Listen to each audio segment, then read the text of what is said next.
So you're thinking about starting a new marketing agency. 6 years ago, I did too. Now, 6 years later, here's what I wish I knew when I started my agency.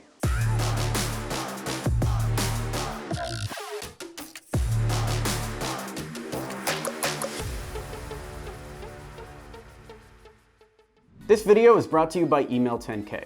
Learn how to book meetings with billion-dollar brands and take your company to the next level at email10k.com.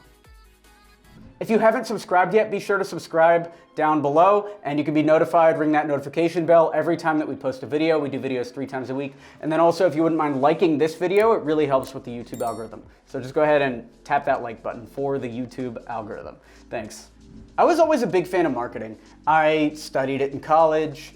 As I've talked about in previous videos, I talked about how my degree was useless, but I always loved reading marketing books. I read Seth Godin, I read Tim Ferriss, all of the marketing heavyweights I have perused. And I have a strong passion for it, so I always knew I wanted to do something in marketing. And I love the idea of marketing because all companies need more revenue. All companies need more leads. So starting a marketing agency was the thing to start. And now I've been lucky enough to bump into a few people that have made this team great. People like Robert Indresh, who helped us scale X27 to 7 figures and beyond. People like Div, who run this channel and help manage the personal brand side of things. And it's just kind of snowballed from there. And there's a lot that we can continue to do.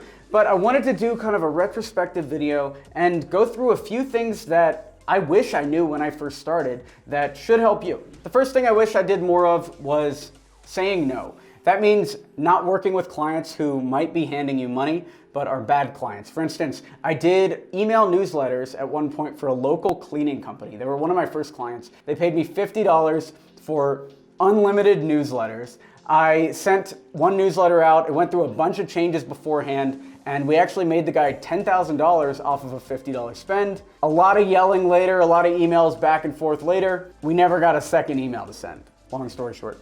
And I knew going in he was gonna be a rough guy. Why am I doing emails for a cleaning company for $50? It just doesn't make any sense. But I was hungry for business, and so I would do anything, and that's what I did.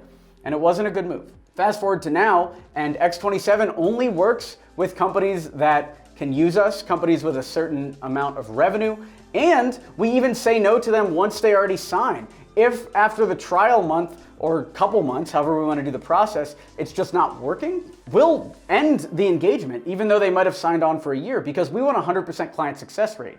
So if you're working with us and it's just not working out, and for some businesses, cold email just doesn't work without a ton of work, like rebuilding the back end, crafting the offer, changing the website, we want to be in the marketing and scale business. So if a client of ours just requires so much work, it doesn't make sense for us to focus on them. So if we focus on the clients that are struggling to book meetings, it's a waste of our time and it's a waste of time for the clients that are making hundreds of thousands of dollars off us. Those clients that are struggling would be better served joining Email 10K and doing all of the work necessary to get them to scale first before working with us. So by saying no and firing those clients, we're able to focus on the clients that we're winning for. And that's what I wish I knew earlier, is it's okay to get rid of clients that you're not winning for. It's not a failure to move them somewhere else. It's not a failure for you because it allows you to focus on your winners, and it's not a failure for them because nothing's a sure thing. They know going in when you're working with anyone, it might work, it might not. And so it's better to get them out of there as soon as you know it's not gonna work than to drag it out for 2 years or a year, even though you might be getting paid the whole time.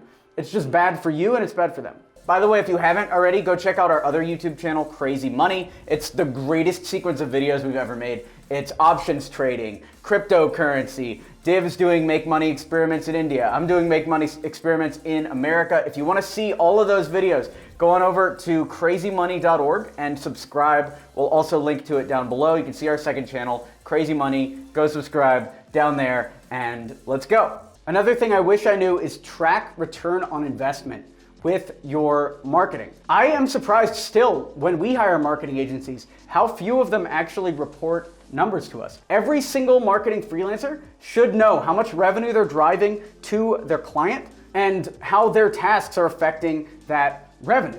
Imagine these two different conversations. You hire a Twitter manager and it's time for the monthly report. One manager goes through how they sent 50 tweets. Those tweets got 200 likes, and you got 1,000 follows. You're doing better than ever. Great. And I'll keep paying them maybe $200 a month. Now, the second Twitter manager says, based on our interactions, we have made you 2 sales of email 10K. So we have made you $2,000. And if we keep working, we're on track to make you more. We might even 10x it. Now those guys, I might pay $2,000. I might even invest $10,000 because they understand where the revenue's going. And yet, both of them might have been doing the same work, but the first group didn't track ROI and didn't track sales generated from their efforts. That's the only difference. Another thing I wish I knew earlier was understand your skill. Understand the thing that you're known for. X27 specializes in booking meetings with large companies and getting marquee clients for our clients. And that includes things like cold email, which we're very well known for, but it also includes everything on the omni-channel, which means LinkedIn outreach, or pay-per-click, or SEO. That all comes back to generating leads. But we also know during the sales process that if we talk more about cold email,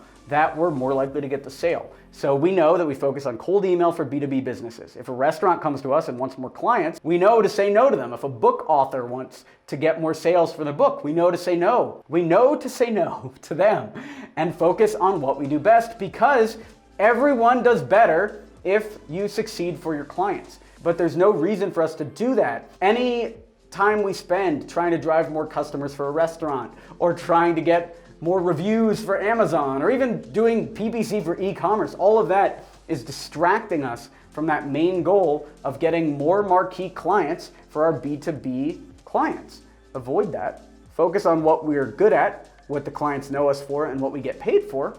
And now our revenue skyrockets, our client success skyrockets, and everything does better. Let me know down below. Leave a comment. Are you looking to start a marketing agency? What's stopping you? Let's get a conversation going. The next thing I wish I knew earlier is marketing is important. So I'm the cold email guy, right? I'm talking about cold email all the time. We're sending cold emails. But one thing that has saved me time and time again is the fact that we run this YouTube channel and we have a consistent flow of inbound leads from that channel. That allows us to not send cold emails for a long time. And we've actually had periods in our business cycle where we haven't done any sales. And really, like, we've both, me and Robert, have been working on other stuff, like not doing anything. And our sales continue to either plateau, slowly decline, or even increase because we have this YouTube channel constantly bringing new people and new eyes to our businesses. So marketing is important. It's not the number one thing. The number one thing is generating sales via cold email. But if you're documenting it, if you're making YouTube videos, running blog posts, even trying to engage on Twitter. By the way, follow my Twitter account. I got a ton of gems on there. We'll show the handle right here. You can go ahead and follow me. Make sure you're generating content at the same time that you're selling. Be out in public, or hire somebody to be out in public for you. Another thing I wish I knew is know your customer better than anyone else. And this comes back to offering a specific service. For a long time, we were only selling to agency owners, and I knew agency owners backwards and forwards.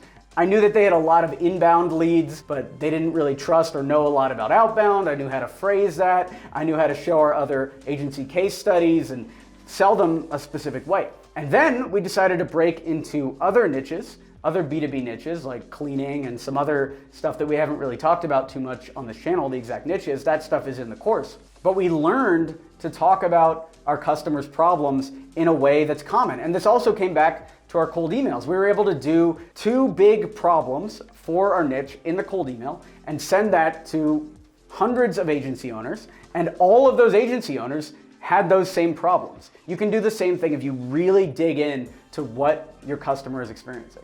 And another one is choose the right partners. That could be co-founders, that could be people on the team, that could be fulfillment. One thing that we really screwed up on early is we were very sales focused. We're still a sales focused company, but for our first year, maybe year and a half as a marketing agency, we focused so much on sales that we had major client flare-ups and major problems holding on to clients in our agency. It was only really when we bumped into a few solid fulfillment partners that could actually deliver, and we bumped into a few solid sales partners that were able to sell it in a way that worked for people, that we were able to actually start scaling the agency massively. Before that, we had a bunch of churn. So make sure you're picking people that aren't stealing from you, that you can trust, that are working without you having to check their work or constantly check in with them. Everyone on my team, I could not talk to for weeks. I could not ping Robert for 3 weeks, and I know the agency's still gonna be there. I could not ping Jacob for months, our head of sales for X27. I never talked to him,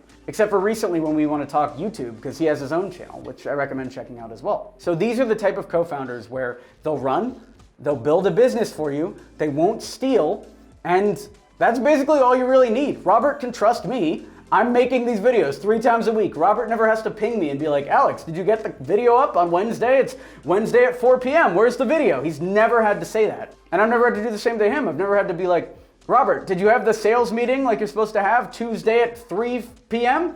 No, I've never had to say that because good partners are self-managed. Good partners are working because they want to work.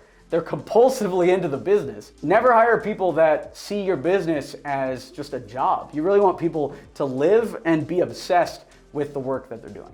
If you're struggling to get clients that pay you what you deserve and you want a quick path from 0 to 10K a month in your agency, check out email10k.com. You can see that. We'll link it right down below and you can check that out. And be sure to check out this video on how to find clients for your digital marketing agency. Stick around because we have a ton of content that's coming in the future that I'm actually really excited about. And we have a ton of videos in the past that I'm sure you haven't seen all of yet. So go ahead and watch those past videos. Stay around for our future videos and I'll talk to you soon. Thanks for watching. I'm Alex Berman.